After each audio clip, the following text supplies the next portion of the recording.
Hello, welcome to Studio One. If you like what you see, like and subscribe and comment. To start, my name is Jibril Osman.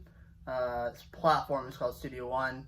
You know, the whole goal has been to highlight artists in Toronto, but also we interview artists across Canada, international artists. So before we really get into it, can you briefly introduce yourself and then we'll just get started? Yeah, my name is Kennen. This is my first kind of face-to-face interview, so I'm excited. I'm a little nervous, but but I'm happy to be on here. I saw other interviews you've done, so I'm excited to be doing this. I'm a singer, songwriter, producer, and I'm based in Toronto.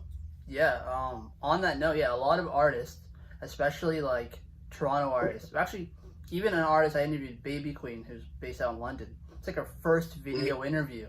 But yeah, it's so cool. I don't know what it is with videos, but a lot of artists don't really have video interviews. So it's so amazing that I get these chances to get the first one. So yeah, that's amazing.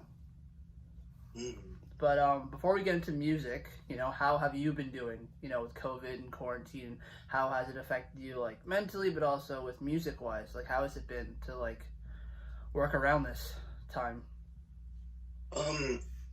Yeah, so with 2020, it's definitely been a year with a lot of challenges, but I have to say overall, I do feel like one of the lucky ones because I've had a lot of career growth, and during the beginning of 2020, I was going to my first group writing sessions and everything. So when the quarantine hit, I thought, oh man, everything's gonna be over. I'm gonna have to move back to my little hometown Kitchener, and Yeah. it was gonna go downhill from there. But I was able to focus on my releases online and just promoting that. And I released one song called Timothy, which Yeah. that got some positive feedback. So it kind of, yeah, it all happened from there in a really quick time span. But now I'm a little tired. It's lockdown number 2 for Ontario. Yeah. And yeah, it's been weeks of me just sitting at home, and luckily music's there to keep me sane. And yeah, honestly just provide some exciting things in an otherwise really stagnant part of my life. For sure. And go into the roots, because I know you said so many things we'll touch on later. But I know you started with piano early on, then you kind of went to beats and things like that. At what point did music turn into I want to build a career from this and I'm getting more confident, opposed to just kind of tampering with it, or hobbying it a bit? When did it become serious for you?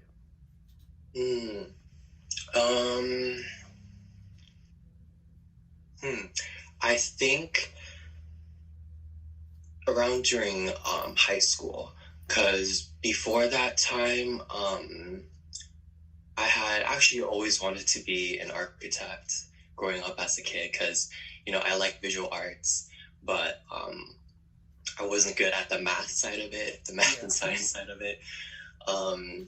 But I was already making beats since I was 12 years old. But it was no one knew about it except 2 or 3 friends I had. Yeah.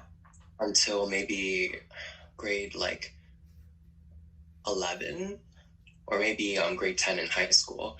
But grade 11 specifically, I do remember being a music director for one of my schools.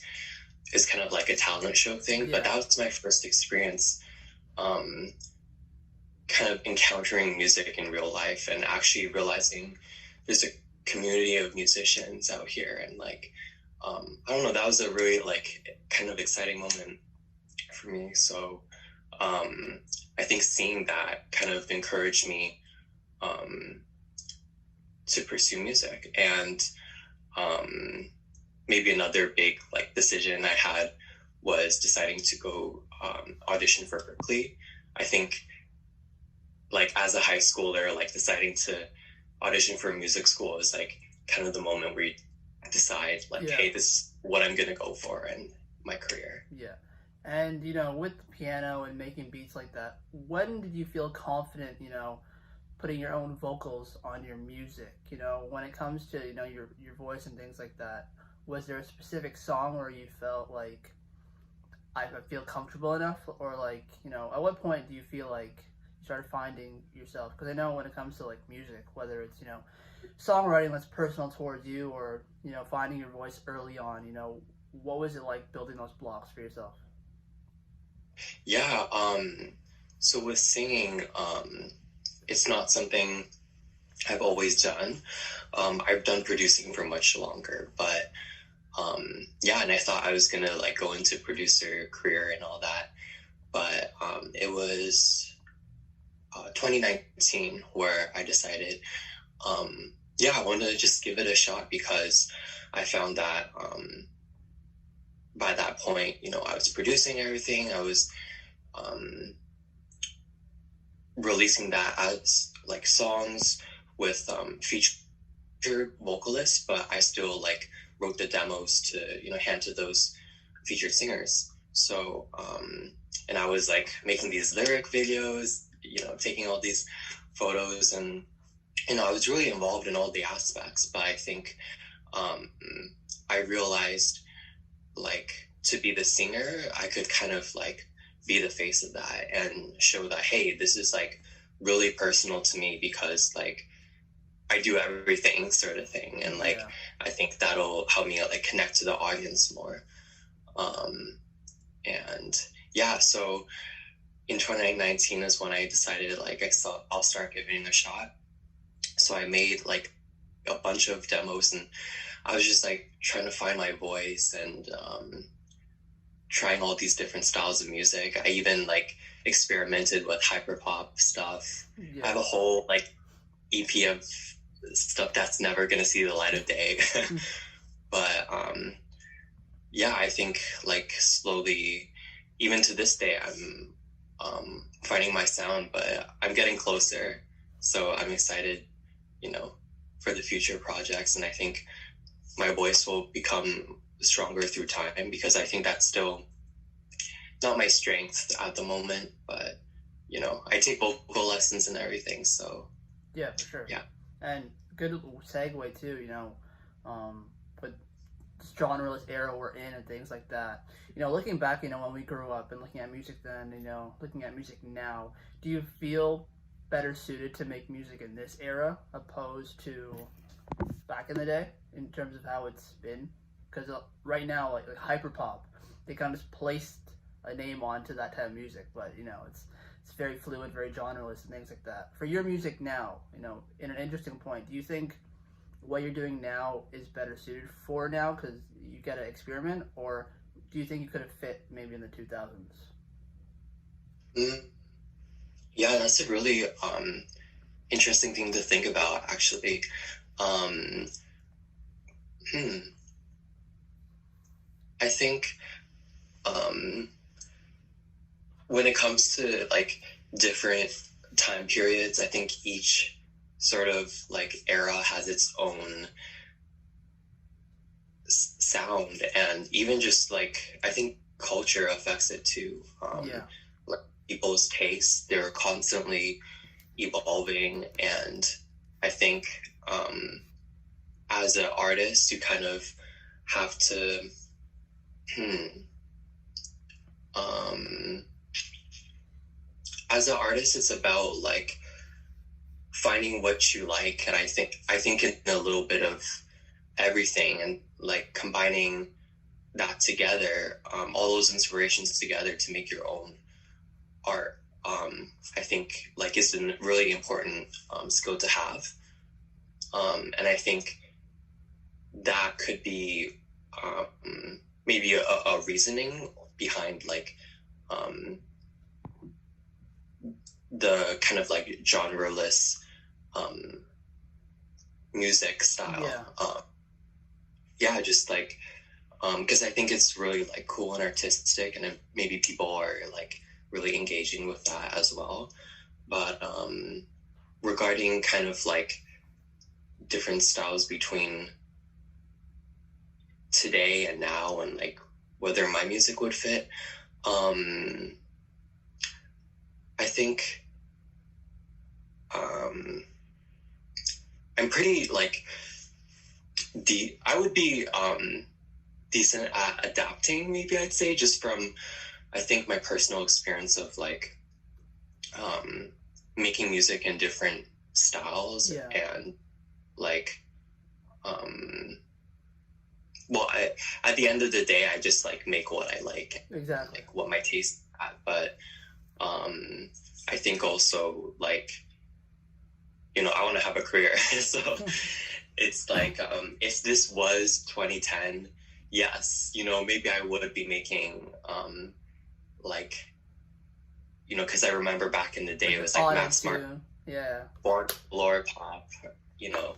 I mean, and I listen to that style of music, so it's like, yeah, I think maybe even it's an influence of mine to this day. But yeah, as artists, I think overall you just got to be like true to yourself, but also like be aware of these different things, and like, you know, and it's also good to just like take inspiration from a lot of different things. Yeah, and with with your EP too, you know, the idea of cassettes.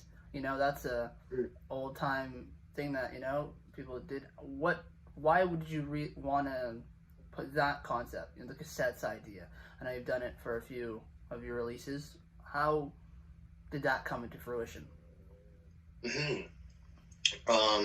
So cassettes were used back in the day, in the 80s and stuff, and you know, I never lived through that era, but I can like look back at it and kind of appreciate that aesthetic and the sound. So I take influence from that era, and I think you can hear it in the music through like the kind of retro synths, and you know, I even added a little cassette player sound sample at the beginning of Did You Notice? And I think, yeah, the title, it makes sense because it kind of reflects that sound. Sure. And I'm sorry, I think so. But yeah, and on to of course your track Timothée Chalamet. Was that the first time, you know, with that success? Was that kind of like the first time you saw the success of your music and you thought to yourself, this is working? How did that release help you with, you know, the confidence in releasing records? I know that song did really well. Yeah, it's just wild, like how many people heard it. I remember when I made it, I did not expect that. So now I wish I would like change so many things, because I thought maybe like if only a few people would hear it. But now, because I'm just thinking back to like the second verse, how I basically mumbled through the whole thing, and I thought like, oh, I'm too lazy to re-record, so let me just put this out there. But yeah, so getting back to the question, could you repeat what you said? Yeah, you know, because with a lot of artists, you know, you can make music, you can make EPs, but you never quite feel like it's connecting. But I feel like with that song for you in particular, with the, you know, playlisting and the positive reception it got, it looks like a moment where it could have been like, oh, this is working, let me now push forward. You know, for you, was the moment like that for you? I know, how did it feel? Oh, for sure. Yeah. Yeah, and it was wild. And through the positive feedback of that song, like it also caught the attention of Nicole, who is my current manager. Yeah. And a few months into working with her, she pitched my music to my label, Black Box. Oh, excuse me. And, yeah, so like I got a manager, I got signed pretty much through that song. So yeah, it's crazy, and it shows the power of the internet too. I think that was like a huge deal in that whole process, and like the world was like shut down when that song was released. So it just even makes it, I think, the story even more wild how that'll happen. But yeah, it was like a big moment for me for sure. And as an artist, do you like when you release a record? You know, like you said, you know, with your second verse and things like that. Do you move on and like, okay, I released this record, I'm gonna move on and do other records, or do you linger with your projects and you look at yourself, oh, it could have been better? Like, how's your relationship with your own music? Is a way of saying it. I try not to linger too much, but I think it's inevitable sometimes. Yeah. Like I can think of all these different things. Like for Did You Notice? I look back at that and think, man, the mixing was too sharp. It was too like bright, maybe compared to my other songs, and just like in general. But yeah, another kind of like thing I wish I did was mix all the songs a little quieter. I think I was just like obsessed with having like a very in your face loud sound, but I'm starting to appreciate kind of like not that. Yeah. Not like something like that's not so intense. So yeah, I think, and I think a lot of other artists do that too, and maybe it's not necessarily like a bad thing to realize where you can improve on, but yeah. The best way to put that energy is to actually like make new things that you do love. And the cool thing too is sometimes when an artist is in an interview and they talk about a specific part of a song, a lot of the times on the comments, you know, fans will be like, oh, that's my favorite part. Like, I didn't even know that was a mistake. I love that part.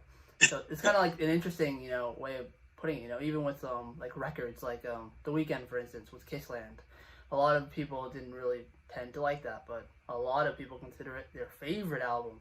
So, you know, as an artist, you know, sometimes you never really know how things are going to be like receptive. So it's interesting to look at that point too. But like moving forward and things like that. So you released the EP. When you went into finally releasing it, did it feel like this is my first body of work, you know, this is my introduction, or do you still, I know from earlier in the interview, you talk about still finding your voice. Does that feel like an EP where you feel like it's my introduction, or do you still feel like it's yet another building block to eventually a real debut EP?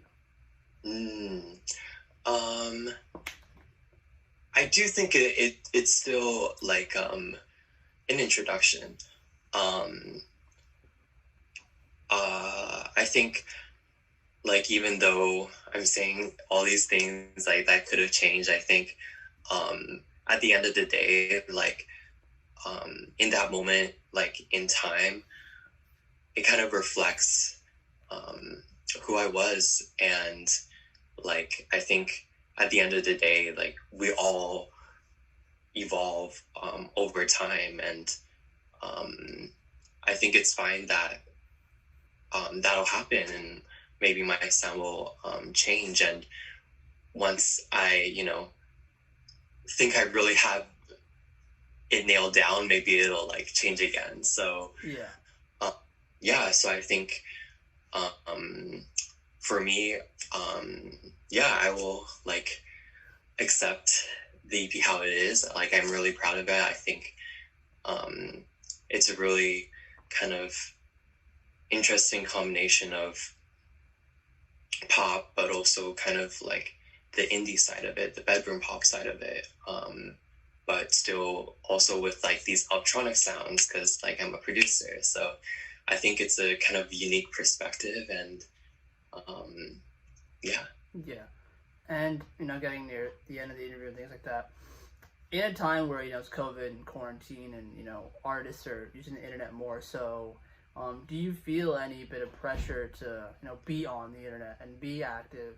You know, do you feel necessarily, you know, you release this EP, you gotta release another one? You know, how have you been dealing with just life now as an artist? Do you feel any sort of pressure to be active? You know, how have you been like living life basically? You know, because with the internet, it kind of does feel like if you're creating content, if you're not doing it, you know what I mean?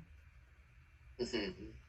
Yeah, I feel that it's like the story right now, kind of the being active online is kind of the only, how do I say it, like the only like window to my career in a way. Yeah. Because I can't do live shows or anything, so all the interaction is through online. So whether with like my team or with my listeners, but yeah, I do feel pressure to kind of like be on top of it, and sometimes that can, you know, get draining if like you want to do other things with your life. But at the same time, I think in this moment, like there's not much else to do. So in a way, I'm kind of glad that there's like kind of an outlet for that, for like communicating with others. And yeah, I think overall I am like happy to like have this way to like communicate with people, and I feel like I kind of like growing up, I've always been an online type person, and you know, back in the day I had like a Tumblr blog and everything. Like I was such a like fanboy of all these artists, and now kind of it's weird being in a position where like people are fans of me and like, but I think, you know, having that previous fanboy moment, it's kind of like I get it, you know, I get like their perspective, and I just want to like make things that I know that they'll really enjoy. Yeah, because I interviewed an artist from San Francisco, maybe first lockdown, like March, and San Francisco, they were like in a complete lockdown, they couldn't go anywhere, and we were talking about how like artists are doing TikToks and, you know, Instagram lives, and for her as an artist, she likes to perform and do live shows. That's not what she wants to do. So I just remember having the conversation with her, letting her know, like, be the artist you want to be. You don't have to conform and do things. So it's an interesting question to ask you, you know, because I do feel like if an artist has no shows lined up because of COVID and things like that, there might be the pressure of you have to do something you probably never did before, maybe like a TikTok, but you don't have to do that. And I feel like with artists, you know, it's always like a reminder, you know, be who you want to be. You don't have to be what everyone else kind of puts on you. So just an interesting question to ask. But so near the end of my interviews, you know, I usually have like an artist with like pre-COVID, you know, like, oh, you got shows coming up, you know, what's next, like, but obviously can't ask that anymore. So for you in particular, you know, in your career so far, what has been the most surprising thing that you've learned as an artist in the industry? And on another note, when did you feel like this really was meant for you to do in your life? Whether it's Timothée Chalamet's record coming out and doing well, or it's just like fan interactions. You know, when did you? So two questions to end this. When did you feel like you were meant to be an artist? And the second one is, what's the most surprising thing you learned in the industry, knowing that, you know, you're a fanboy back in the day? Like, what did you learn? Like, oh, I didn't know this. Yeah. For the first question, the most surprising thing I learned is, I think, I think this is like pretty specific to me personally, but I think I learned that it's okay to be myself. As like cliche as that sounds, I think like regarding, for example, like lyrical themes, you know, Timothy was something that I never think of releasing even 2 years ago, because obviously the theme is like me like falling for another boy, and Although I think people are generally pretty accepting, like before releasing that, I never done anything like that. I was really the reaction, but the reaction was really positive. So I'm glad that I kind of like took a chance to do something like that and just kind of like be personal and don't be afraid to just like do something like silly and random. I feel like overall that song is not that serious. It's just like the lines are like, oh, we'll win Oscars and Grammys, like it's just such a silly song, but I think even then it still has like how do I say it, like a certain like weight to it, because it is like about a personal theme. But and I think there within that like umbrella of realizing that it's okay to just like be myself, like even like when it comes to style, when it comes to like all these different things, I think like the more kind of authentic I am,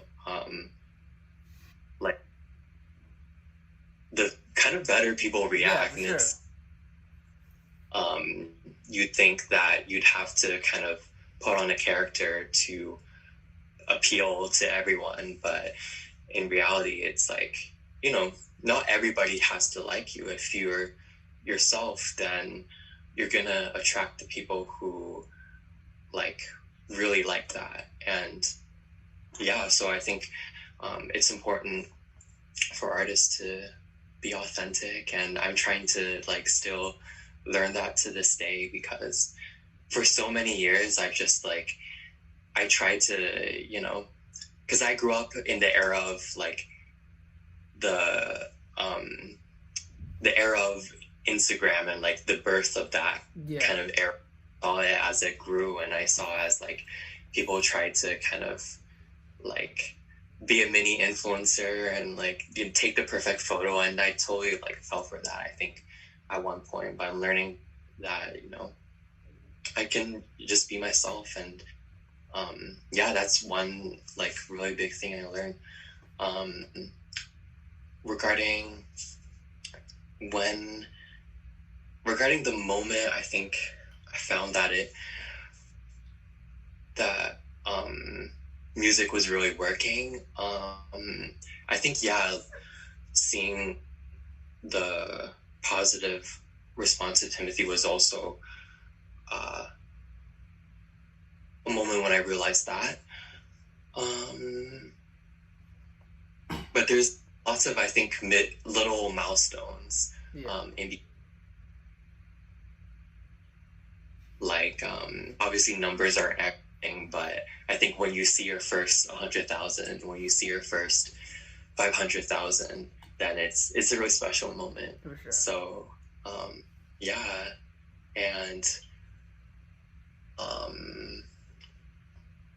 and also